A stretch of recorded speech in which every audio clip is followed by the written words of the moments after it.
Is this a great game or what? With the Hall of Famer Tim Kurkjian, I'm his son Jeff Kurkjian, delayed by 1 day for this release of this episode because last night we got 2 new Hall of Famers set to be inducted in July in Cooperstown. Dad, exciting news last night breaking.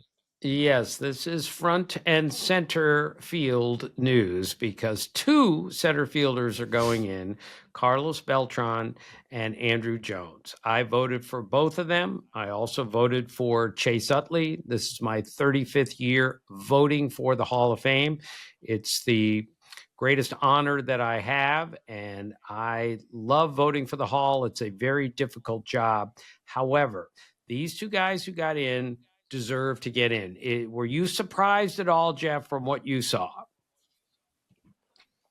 No, not surprised at all, Dad. I mean, I think the power and the importance of both of these players, they both deserve to be in the Hall. I know, with all due respect, that you believe they're in the Hall. You voted for them to be in the Hall, and I think it's a deserved class. I think it's going to be an excellent one. Well-deserved. It was really cool watching the announcement from the plaque room. They do such a great job there announcing the players, and soon, in just 6 short months, they will have a plaque hanging in that room forever.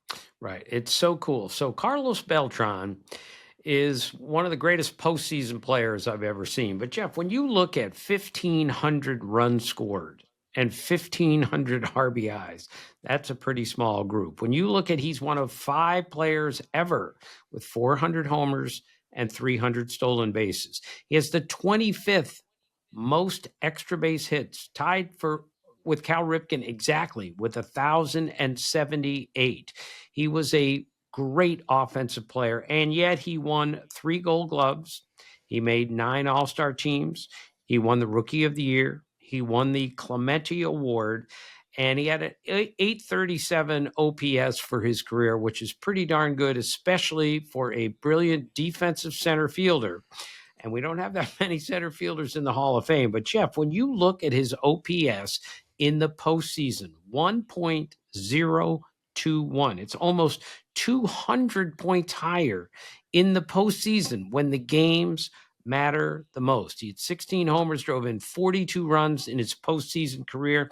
And I'm telling you, Jeff, 2004 especially, watching Carlos Beltran, and I saw every postseason game he played that year. I said to myself, at least quietly, this is what it must have been like to watch Mickey Mantle in his prime. The way he hit the ball from both sides of the plate, the defense he played in center field, and the way he ran the bases. When he tried to steal a base, he almost always made it. So that's Carlos Beltran for you. Now, Jeff, are you offended at all? I'm just asking that he was part of the sign stealing scandal in Houston in 2017. People think he was the ringleader, and that kept him from getting even more votes and kept him out of the Hall of Fame until this year. Just wondering, you as a 32-year-old, are you offended by what he did? You know, I think respectfully, the Hall has missed the boat at times. You know, what happens as a player, what happens as a manager. Listen, like the Pete Rose debate will never be the same now that he's passed. I definitely think there was a lack thereof punishment for that team. I think there should have been more of a punishment. I've said that publicly, and I'm not afraid to stand by it. However, I do think Carlos Beltran is a Hall of Famer as a player, and I think he deserves to be in the Hall. I mean that wholeheartedly, despite believing that that team and the coaches on the team didn't get enough coming their way for what happened with the sign-stealing trash can scandal, if you will. But that does not sway me from wanting him in the Hall of Fame. Okay, so Jeff, I have look, what he did was wrong, clearly, and he has been punished for it because it took him this long to get in the Hall of Fame. Those numbers, to me at least, are first ballot Hall of Fame numbers. He got to 84% this year, and he's in. I have a slightly different look at stealing signs. Again, the way they did it was illegal. It was wrong. It should not have been done. But this thought that, and let's not surprise anyone here. When you know fastball or off speed's coming, you know which one. That's a big advantage. If you know in, out, way, up, down, that's a big advantage too. But it doesn't guarantee that you know a fastball's coming and then you're going to get a hit or you're going to hit a home run. It doesn't work that way. And I always go back, Jeff, this has always troubled me a little bit. Cal Ripken and Tony Gwynn are at least two players, and there are many more that told me this, that they don't want to know what is coming. You can have any system you want, and they would say, well, what if you're wrong? I go up there with a plan. Both Cal Jr. and Tony Gwynn told me I go to the plate with a plan. I don't need anybody getting in the way of what I'm thinking about going up there. These are teammates who are trying to help them, but they say, I don't need any help. I've got a plan. Does that make sense to you? I hate to make it into a basketball analogy, but tell me if this is somewhat accurate.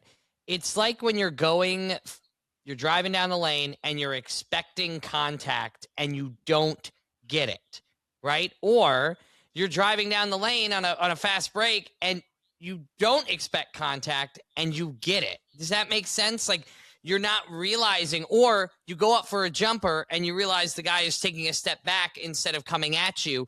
You're now kind of in your head about, oh, that's not what I was expecting. So I think you're right, Dad. I think baseball is hard enough as it is when it comes to expecting things, going up there with your own process and your own system of reading the pitcher and how does the ball come off. I think players like Tony Gwynn and Cal Ripken Jr., well, they didn't need it, but also I understand their regiment is more important than anything else. Right. Jeff, we have a guy who's part of a sign stealing scandal now in the Hall of Fame. Do you think 32-year-old Jeff Kurkjian, does this help Shoeless Joe Jackson, Pete Rose, guys who bet on the game while they were playing or managing? Does this help their case at all, or is this not connected at all? I think that Pete Rose is going to be in the Hall of Fame at some point, even though people make the argument of he's already in the Hall. He's all over the Hall of Fame. I mean, he has more hits than any other player, so he's in there for that. He's in there because of his gambling on the game while he was a manager. He's in there all over the place. Same with the steroid guys, and I know you didn't ask about them, but I really think, Dad, yes, I think this paves a way for Pete Rose to posthumously, one of my least favorite words, be placed into the Hall of Fame, and same with Shoeless Joe, also posthumously, because he played over 100 years ago.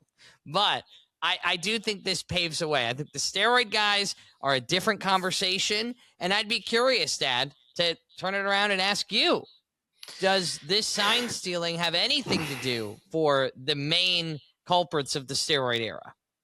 Well, I think the sign stealing is going to help everyone a little bit, that a sign stealing, guy got in. Okay. But I'm sorry. I just don't see this as the same as Pete Rose or Shoeless Joe Jackson. Okay. You are trained at a very young age to steal signs no matter what the case. Now, they did it illegally. It was wrong. They got punished. They didn't get punished enough. According to you, I understand that. But there isn't a sign when you walk into every clubhouse that says you're not allowed to steal signs from the other team. You are encouraged to steal signs. So I just don't think you can compare this to Pete Rose and Shoeless Joe Jackson quite as easily as some people want to think. And again, Jeff, this is my problem with being a voter still. I'm asked to be the moral arbiter here. What is cheating? Is it stealing signs using a trash can? Is it scuffing a baseball, corking a bat? Is it using steroids? Is it betting on baseball? I mean, they're all cheating to some degree, and I'm just not comfortable being the moral arbiter of what is the bigger cheat and everything else. But that's where we are on the Hall of Fame ballot. I mean, Manny Ramirez is off the ballot after 10 years because he obviously got caught several times after they were, checking, and there were punishment, there were penalties and everything else. So that's a separator. That's why the Hall of Fame voting is still the biggest honor I have, the biggest privilege I have, but it's still really, really hard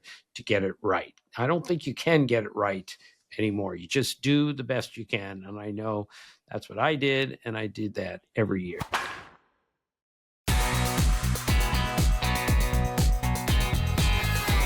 Well, congratulations to Carlos Beltran being inducted this July into the Hall of Fame in Cooperstown, New York. But he'll go in alongside another center fielder, Andruw Jones, will be a Hall of Famer this year. Right. And I think it's deserving.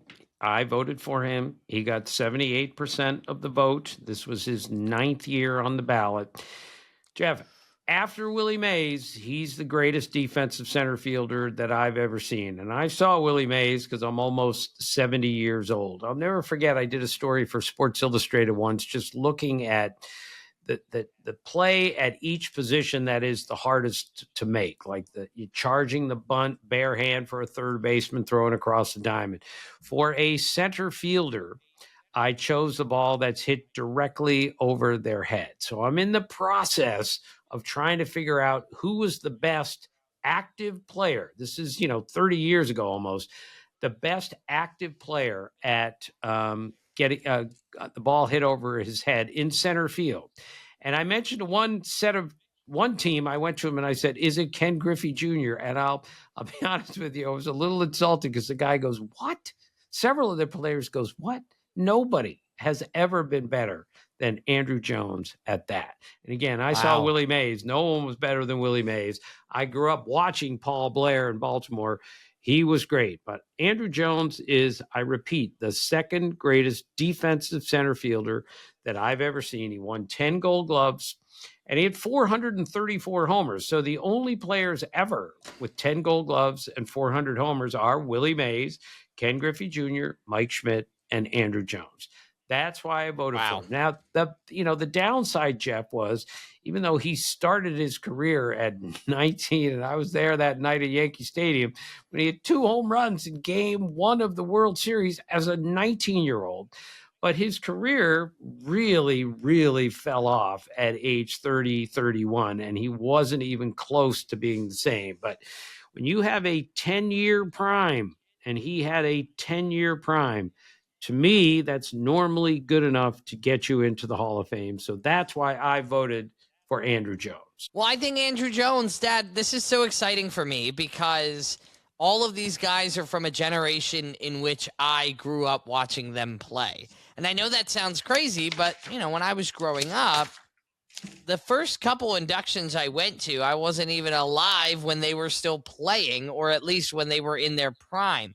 It wasn't until I hit the years of Cal Ripken Jr. and Tony Gwynn and those inductions that I started to say, okay, I saw these guys, but I didn't see Cal in the 80s, right? I saw these guys come up in the league. I saw their rise. I saw their World Series performances. That's really neat, Dad. The 2 home runs in Game 1 of the World Series as a 19-year-old. But, the only other one I can think of from a teenage performance, was it Juan Soto? Was he 19 or was he 20 already? Juan Soto hit cleanup in a World Series at age 20. That's right. Ty Cobb, that's Miguel Cabrera, that's Juan Soto. That's hard to do. And then, going back to Carlos Beltran, Dad, when it comes to playoff performance, nobody did it better. If we had to rename a Mr. October, it would be Carlos Beltran. Right. And again, Jeff, he didn't just hit home runs like Reggie Jackson did. He ran the bases. He played a magnificent center field. So I think the 2 guys who were most likely to get in did get in. I was struck by a couple other things. Again, I voted for Chase Utley. He's up to 59% of the vote. He's made a couple of really nice jumps here. And I think this bodes well for him eventually getting into the Hall of Fame. And I voted for Chase Utley because I thought he was the best all-around player on those great Phillies teams, the team that won the World Series in 2008. They had great players, Ryan Howard, Jimmy Rollins, who's very much a borderline Hall of Famer. He has a shot someday. He's got to really pick it up from here. But Utley had every intangible, Jeff. That's what I do. No one played the game harder than Chase Utley. No one played the game more correctly than Chase Utley. And I just always appreciated how important it was for him to play the game the right way and to win. That's all he ever cared about. I'll never forget, Jeff, when I interviewed him early in his career, just do a story just about how great Chase Utley was. He gave me the most boring interview of all time. He wasn't rude. Certainly he wasn't dismissive. He just didn't say anything of any interest. And when we were done, I thanked him and he looked at me and he said, sorry, like that. Like, I just can't give you what you're looking for here because I don't want to talk about myself. Now, if we talked about the team, Wow. if we talked about how great Jimmy Rollins was or how great, Roy Halladay was or, any of those guys, well, he's all in. He'll talk about them all day. But I always kind of admired him for looking at me and just not giving me anything because he didn't want to make it about him. Does that mean anything to you, Jeff? I think it's wonderfully humbling to hear that from a guy of his stature and his ability.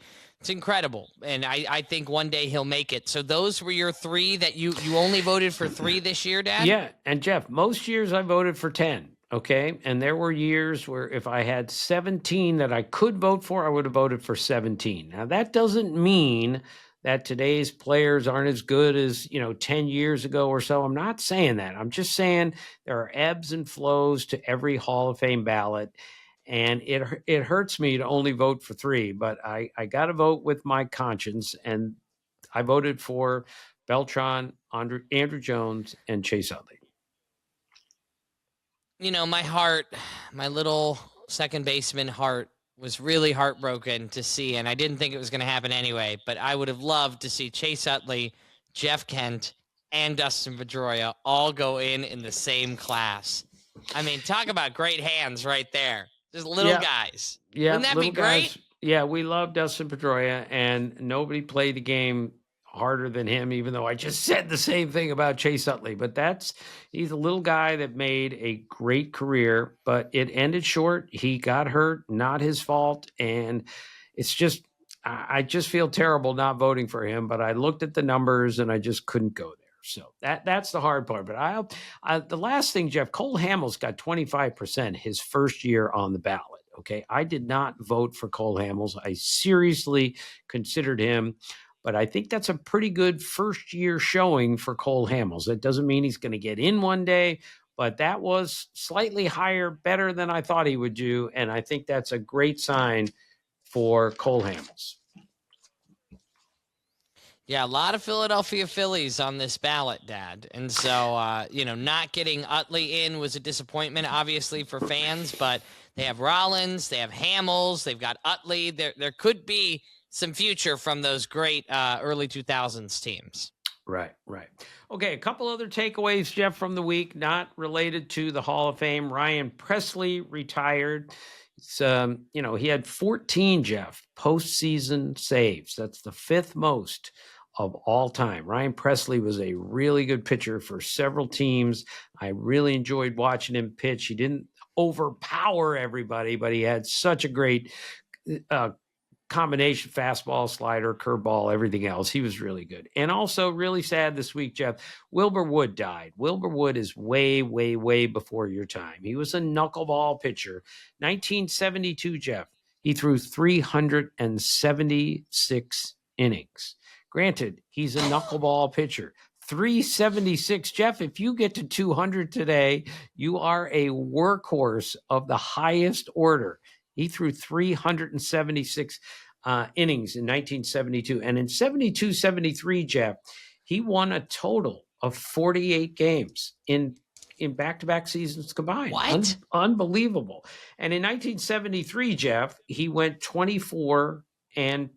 So Phil Niekro, Walter Johnson are, a very small group of guys who've won 20 and lost 20 in the same year. I ever tell you I went to Walter Johnson High School? Hey, I didn't know that. Yeah, 1916, Walter Johnson, get this, went 25-20. And he had a 1.90 ERA. And he lost 20 games. Think about that for a minute. I mean, but that's let's think about this. How many of those games did he lose? Was it 1-0? Probably a lot of them. Right. Yeah. Walter Johnson had 38 1-0 losses in his career. Think about that for a second. He was amazing. So last thing, Wilbur Wood, 3.24 ERA, 24 shutouts, more than Mike Messina, who I only mentioned because Mike Messina is a Hall of Famer. He was a first ballot Hall of Famer for me. So Wilbur Wood, rest in peace. You were a lot of fun to watch in your day. And again, Jeff, just another reminder, knuckleball pitchers never get the due that they are owed because people think it's just a carnival act, and it's not. It's a really hard pitch to throw, and he threw it pretty darn well for a long time.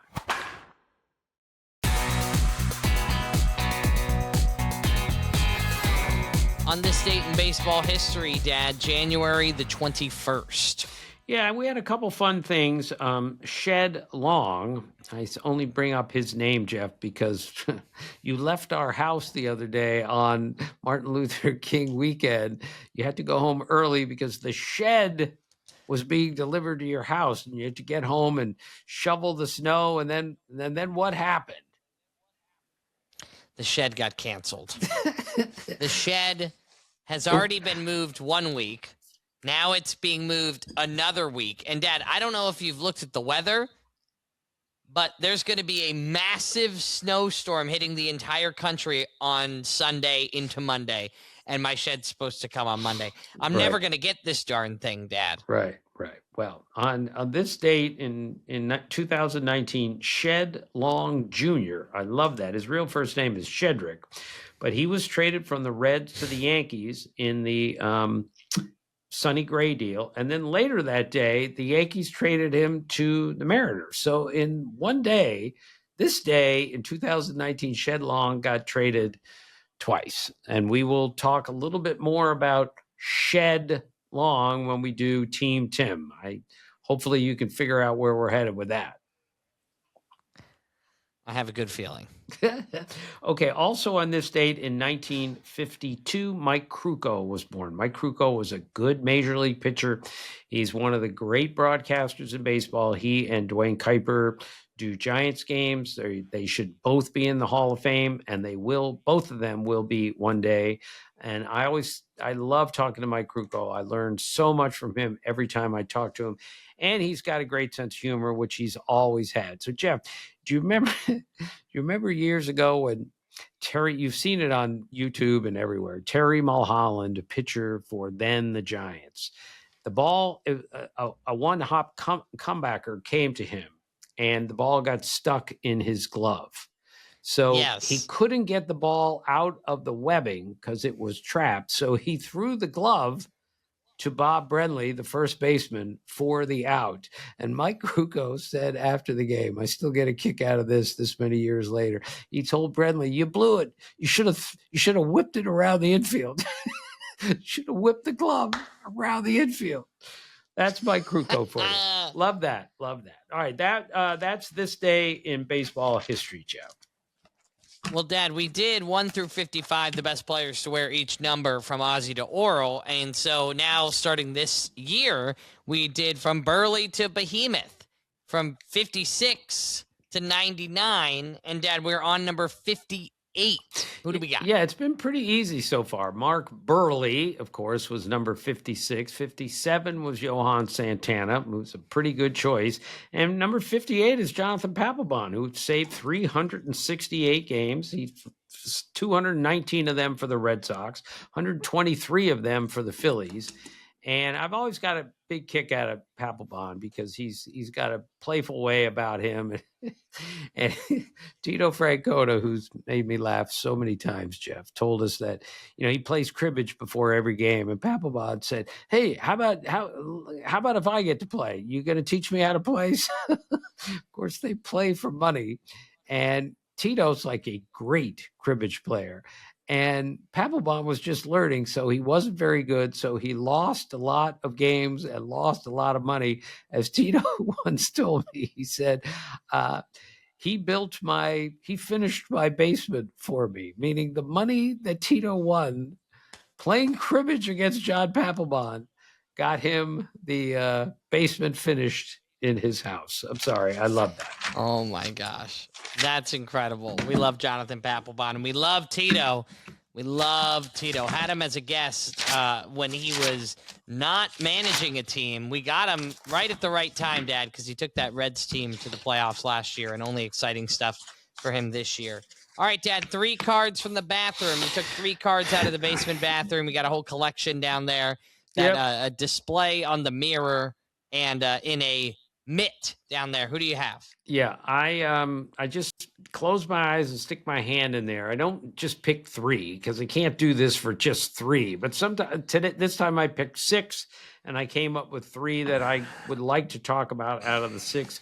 First one is Framber Valdez, still a free agent, a very good pitcher. The combination of that curveball and that hard sinker is just devastating.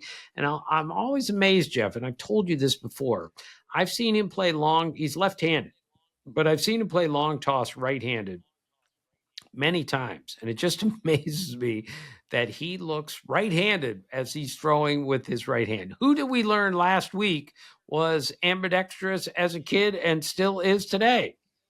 Don't tell me you forgot. It was last week. Kelly Kurkjian.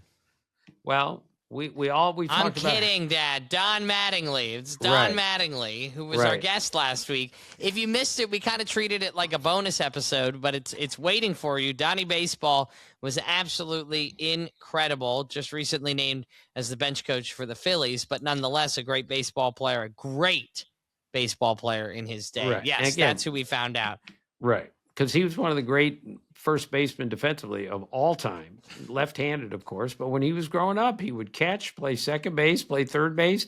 And as a kid, he would play those positions right-handed, which is just incredible to me. All right, number 2 is Mike Witt. The only perfect game that I have ever covered was Mike Witt's perfect game on the last day of the 1984 season. He was pitching for the Angels. I was covering the Rangers. And that was the end of the season. Final game. Game lasted like an hour and 48 minutes. Everyone wanted to go home. And let's see if you can remember, because I know I've told you this story before. Marv Foley made the last out of that perfect game as a pinch hitter. Do you remember what the distinction was of Marv Foley specific to that perfect game? I don't want to torture you on this, Jeff. It was the last at bat that he took in a major league game. Career.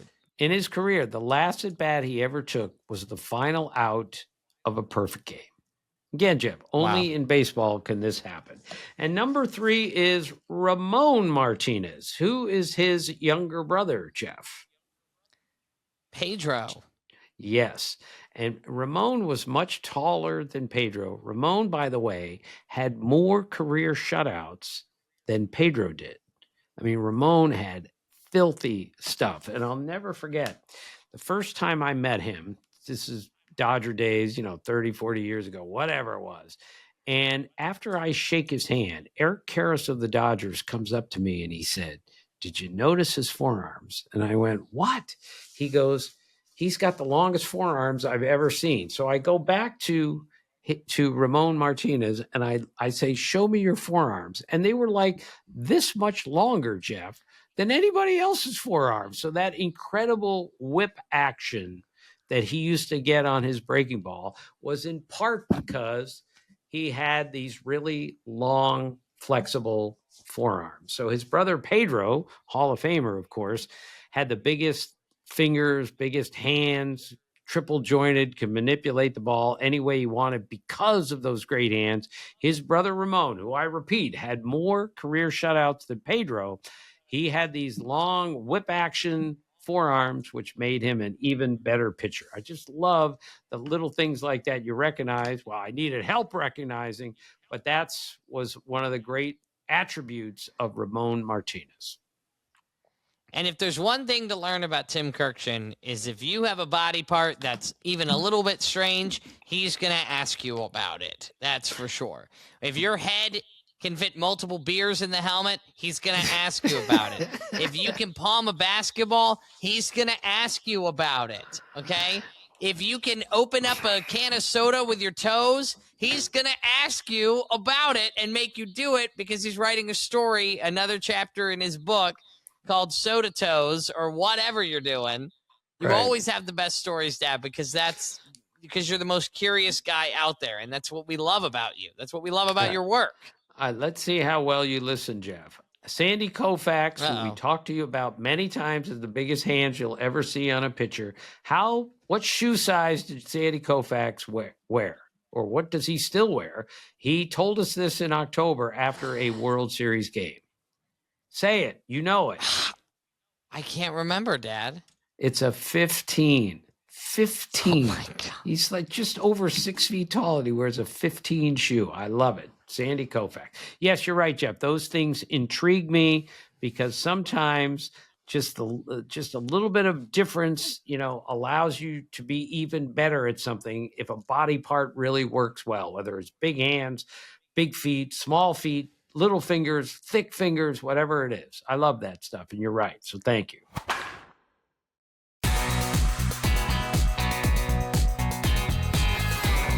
Let's wrap up today's episode, Dad, with a Team Tim. I mean, you already mentioned my shed. Thanks for bringing up such an unpleasant subject. Why don't you give me a paper cut and pour lemon juice in it? We're closed.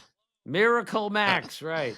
Okay, Jeff. So shed was an obvious one. So this is the all building / structure team. Okay. Love it. And I vowed at the beginning of 2026 to have a Team Tim for every episode that we do. So there are going to be many stretches in here, but we're going to start with Shed Long as our second baseman. Derek Hall is our first baseman because a hall is a structure, right? Of course. Austin Barnes, multiple Beautiful. plural Barnes, even though there's an ES. Brady House is our third baseman. Rocky Bridges is our shortstop. Ryan Church is one outfielder. Jake Cave, which is a structure of sorts. People have actually survived living in a cave. And Charlie Abbey is one of our outfielders. I never heard of him, but I looked up Abbey, and there he was.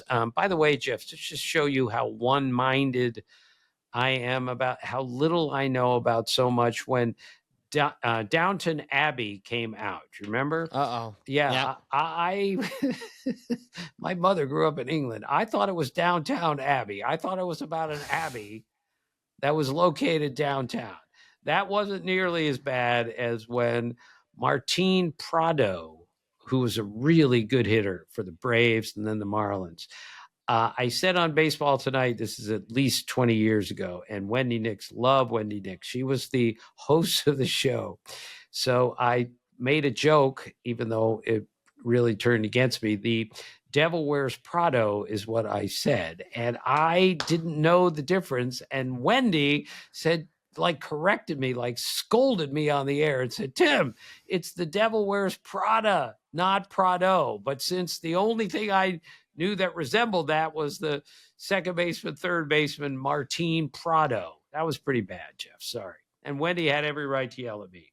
All right, our pitchers, we have a bunch, but Austin Kitchen pitched in 2024. Excellent. Love that name. Wally Bunker, really good Oriole in the mid-60s. You could live in a bunker for a while. And Doc Ellis, former Pirates pitcher, of course. And a dock is a structure of sorts. So that's the all-building structure team this day on Hall of Fame week.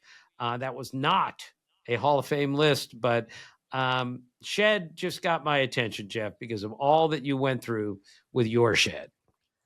Yeah, that was good, but I would say it was as big of a stretch as Randy Johnson and a couple of those.